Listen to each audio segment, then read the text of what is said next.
Hey, what's up guys? Another video here with some additional tips and tricks that you might not know yet. Some of these are also new after the recent patch, more on that later in this video. And yeah, in this video I will be talking about some really useful but perhaps lesser known tricks, but in my opinion are all really handy, so good to know in case you didn't yet. And yeah, let's just get right into it. First tip, restoring your stuff from the bottom of the sea. This primarily works when you lose your ship near the coast for whatever reason and you can't reach your stuff that is laying on the bottom the normal way. So for example, I have iron nails here and some grey dwarf ice, but I cannot pick them up. So what do? In Valheim you can't dive, so you can't swim towards the bottom, therefore you have to use a little workaround. And what you want to do is build anything that gives you height. So platforms, a staircase, or stack some ladders, basically like this, then climb up all the way to the top, make sure you don't fall off, and at the top jump into the sea and try to jump towards where your stuff is laying around. Obviously, boom, you hit the water and you will sink due to the gravity mechanics in this game, and because you're sinking you'll now have a second to press E to pick up all your stuff. So time it correctly and press E and your stuff will return right in your inventory. And I've recovered materials from a destroyed ship in the past like this, and it was, yeah, quite convenient. Also, to show you some more of the gravity mechanics in this game, boom, look at me now. The higher you start falling, the deeper you will in fact sink.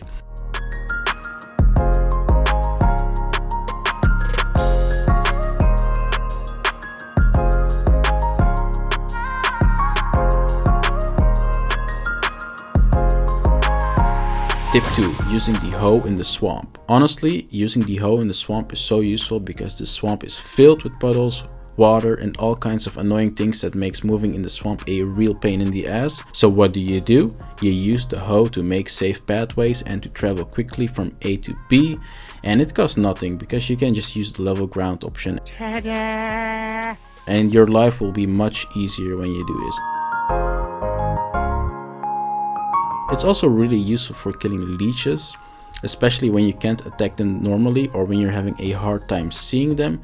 You just level the ground under them, look at the line in the middle. The longer it is, the more ground you will pull up. And then ploop, the leech will pop up on the ground. And you just smack the shit out of them. It's really easy this way. Tip 3. Putting yourself on fire. Have I turned crazy? Well, no. You can put yourself on fire to get rid of the wet debuff pretty much instantly. You know the wet debuff, right? Annoying little thing that reduces both your health and stamina regen, and to top it off makes you weaker as well. So it's quite useful to jump in the fire, and burning damage isn't really that painful if you have some food buffs and armor on you. Also, this is significantly faster than just resting next to the fire, so this is absolutely the best when you already have a rested buff and you just want to instantly get rid of the wet debuff. So yeah guys, self-immolation was never this cool before, but yeah, only in game obviously, I don't want to get sued. Tip 4. Harvesting your own plants the fastest way. So this trick is quite nice as it prevents your hand from getting cramps. Basically, instead of spam clicking E, which is the pick up button, while harvesting your plants, just press it once and keep it pressed while you move over your plants. When you do this, you will pick up all the plants automatically and you won't lose any energy while doing so. It's amazing, especially when you combine it with the next trick that I will show. Tip 5. Planting your seeds with the new delay. So the recent patch introduced a small delay on the hoe, the hammer, and the cultivator. And they kinda tweaked it with a subsequent patch, but yeah, it's still noticeable mainly with spacing your plants. And I'll show you exactly what I mean in game. So how do you anticipate this delay and still get amazing results? You just simply press C. When you press C, you'll toggle a different type of movement, and what this specifically means is that you will walk instead of running. And when you do this and you accordingly spam click the plant button, you'll get perfect spacing and you'll plant seeds perfectly in a line, as you can see here. Compare the clip on the left, which is just running, the standard option, with the clip on the right, which is walking.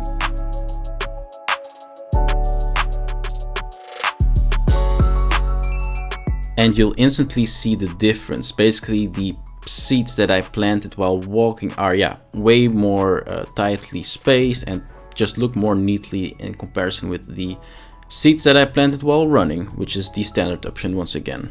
Even if you don't spam click plant while running, it's still easier to plant your seeds with walking, as it's just easier to control your character's movements that way. Tip number 6, a quickie. When you're running and you want to remove the movement speed delay of having your weapon out in the open, but you don't want to get the animation of putting your weapon away, which will stop your sprint, just equip your hammer really fast instead, and you'll instantly get rid of the movement speed penalty, and you can continue sprinting at the same time.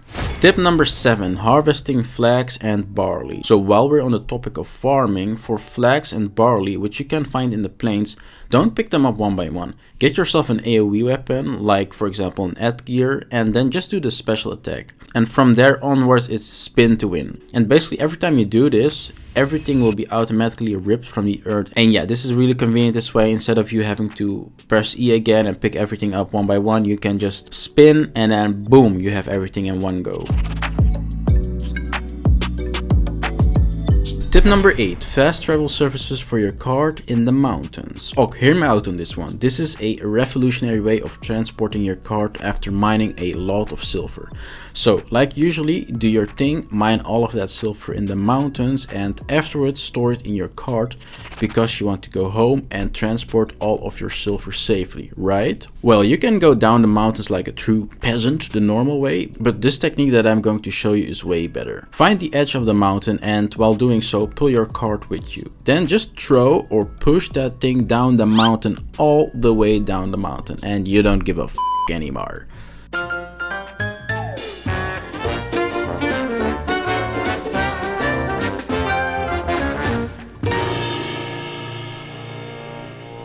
This way, you'll instantly have all that silver down without manually having to ride your super heavy cart down the mountain all yourself. And maybe you're thinking, what if the cart gets destroyed due to all the damage that it will receive? Well, it doesn't matter, because then your storage will just spawn as boxes and it will just glide down the mountain, and yeah, you'll arrive at a set of boxes. And next to the fact that this is really practical and fast, it's also really fun actually, believe it or not.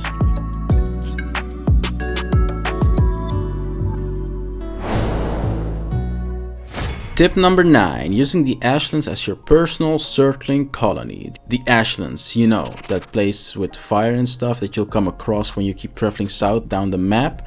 Well, this area is filled with Surtlings, and there is literally nothing else here, meaning you can use this as your own personal colony to get as many Surtling cores and coal as you want. And this is a really easy and fast way to get Surtling cores and coal, and probably even quicker than using Surtling spawn farms due to the fact that you don't have to wait on their respawns. And yeah, Surtling here, Surtling there, Surtlings everywhere. Set up a portal here, preferably with some defenses, and connect it to a portal near your base, and voila! And you can come here whenever you want to get those juicy materials that are in fact some of the most important materials in the game. Also, fun fact, due to the fact that Surtlings will instantly explode when they touch water, and this area being surrounded by water, you'll often see random loot laying here and there because they spawned near the water, and yeah, that's an extra bonus. So yeah, definitely try to set up something with the Ashlands. It becomes a really convenient place the moment you drop a portal here. And that was it for this video, guys. I hope you enjoyed and learned some new tricks. Let me know in the comments. Give this video a like and subscribe if you enjoyed the video. If you put on the bell notifications, I'll give you a cookie as well. And yeah, I'll see you guys in the next one. Bye.